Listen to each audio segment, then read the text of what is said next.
Hey everybody, it's Dr. Mike, and let's take a look at Chapter 4, 5, and 6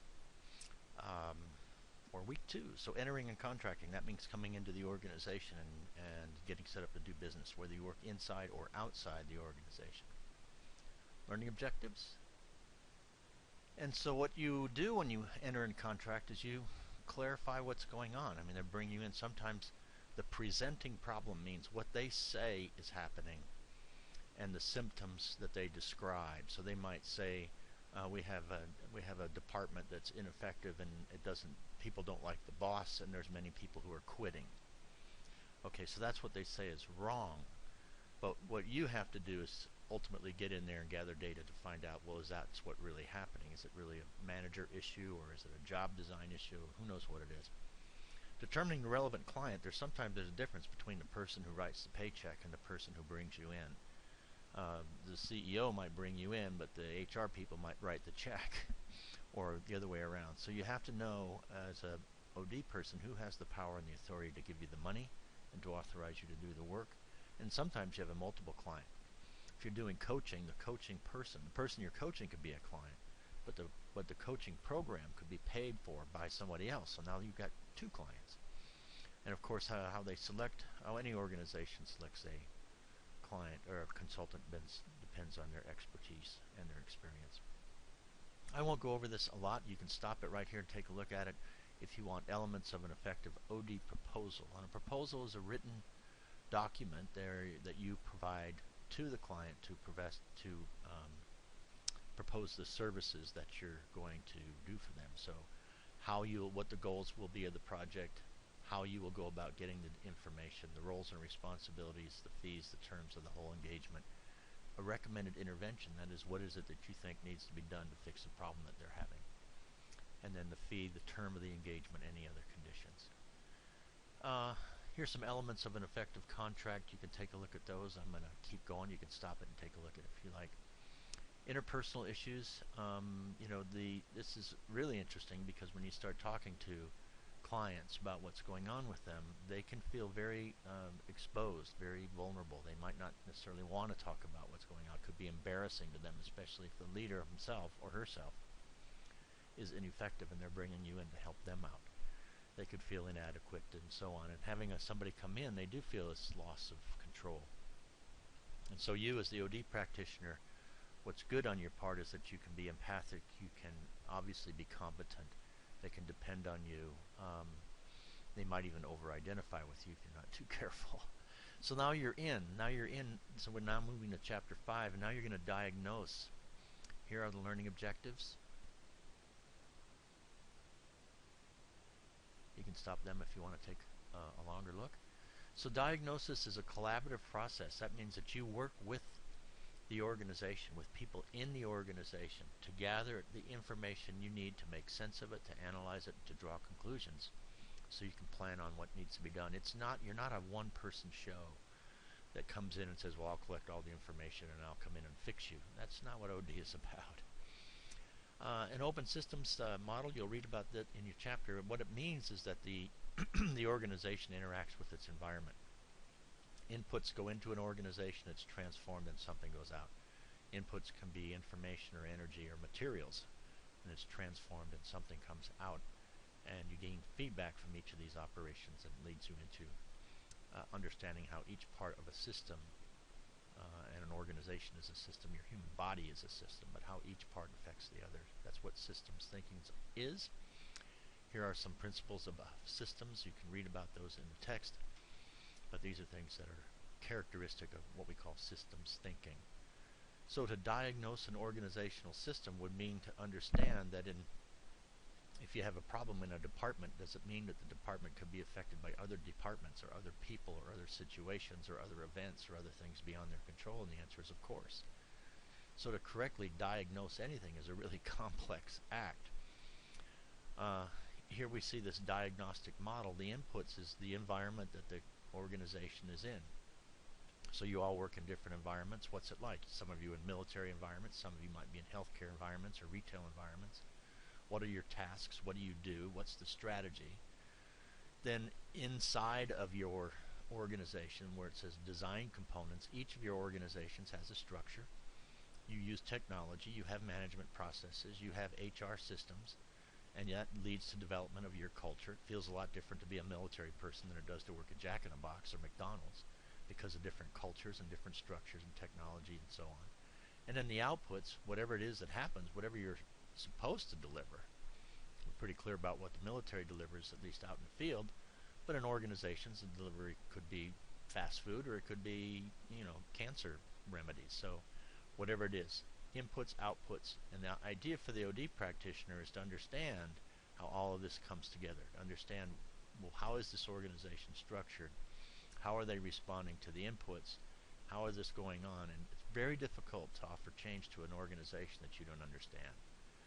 Here's a diagnostic model, again, slightly different depiction, but pretty much the same. Inputs could be organization, design, and culture, how that's occurring, what your design and your culture. Design components, these have to do with the design of the organization, how clear they are on their goals, how well their teams function, the group norms, the way that groups typically perform and what's expected, how the groups are composed, and what kind of tasks they do. All of this taken together is the organization. Of course, the output can be at a team, or look at what team is effective, or how the quality of work life or performance is affected. Now notice up here it says group level. I'm going to go back one.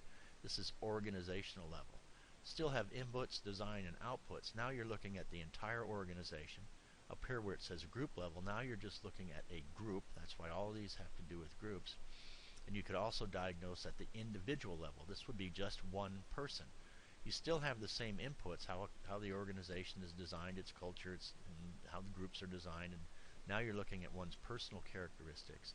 And this all has to do with one person and his or her job, and then this is what the output is: individual effectiveness, job satisfaction, and so on. So the idea is, when you diagnose, are you going to diagnose the whole organization, a group in the organization, or just one individual or individual performance in an organization? Here are different types of environments: a general environment, a task environment, and an enacted environment. You can read about those in the text and what those environmental dimensions stand for. Organization design components. So this is the organization. What is it that we use to design an organization? We have strategy, right? The way that we're going to get done what we want to get done. Technology, how we're going to use it. Structure means how are we going to divide power and authority throughout the organization, kind of like the org chart. We're going to have an HR system. We're going to have a culture that kind of emerges from the end of all of that. Organization level outputs, these are the things that we have. This is the things that we're trying to see if this is working the way it should be working. Is the organization performing? Is it profitable? Is the stock price doing well? If it's military, are they winning the battles out there? Productivity, which would be the cost per employee, cost per unit, error rates, quality, and so on. Are the stakeholders satisfied or not? Are all of these systems in alignment? Does the whole thing work? You can see how complex this gets, because you're going to come in and try to diagnose something and make sense of it. It's hard to decide, well, where do I start?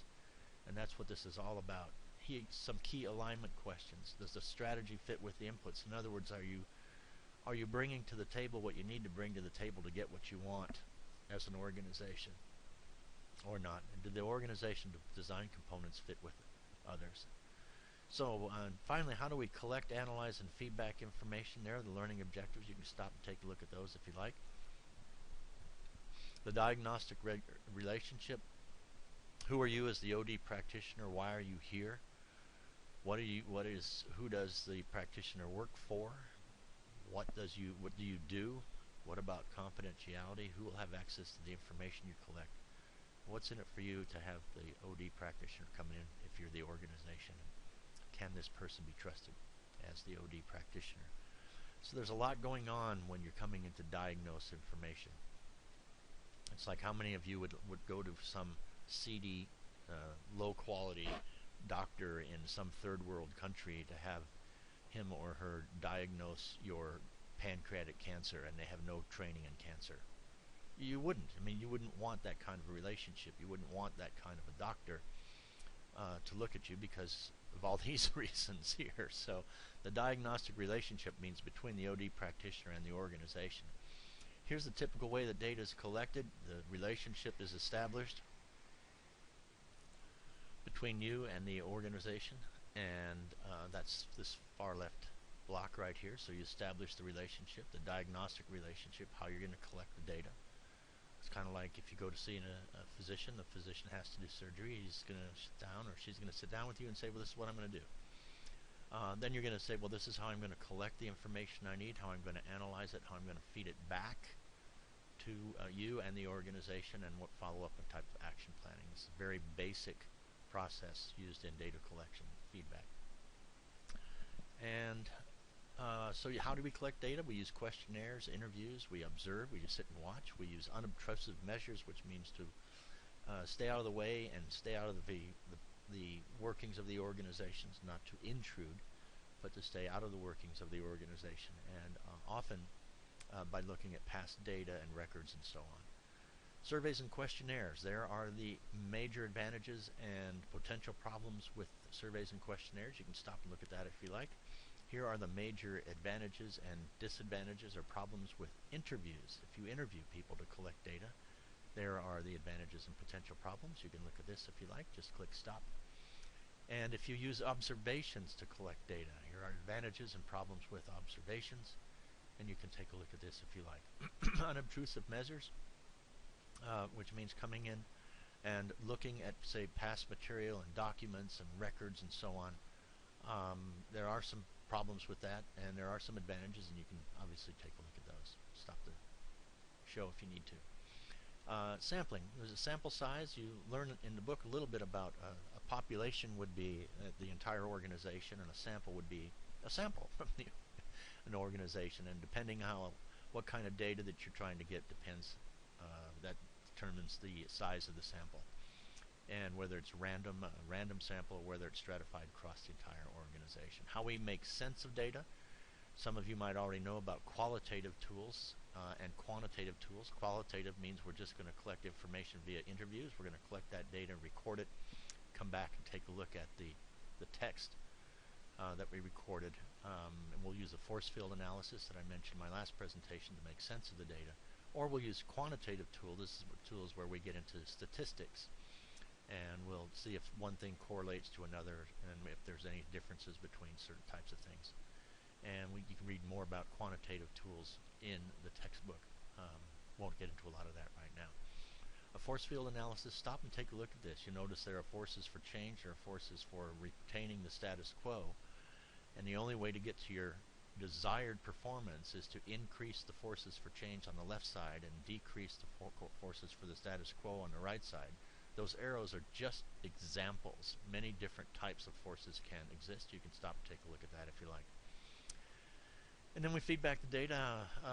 We bring it back to the organization, and we provide them basically, here's what we learned as we went out and gathered information from within your organization. The content of the feedback, what we tell them, it needs to be relevant. It needs to be understandable. We need to describe what we've understood and found out there. We need to verify it. We need to give the data back to them in pretty good time. Not too much to overwhelm them, but it does have to be significant. And it does mean comparative, so they can see the difference between, or see what this data tells them.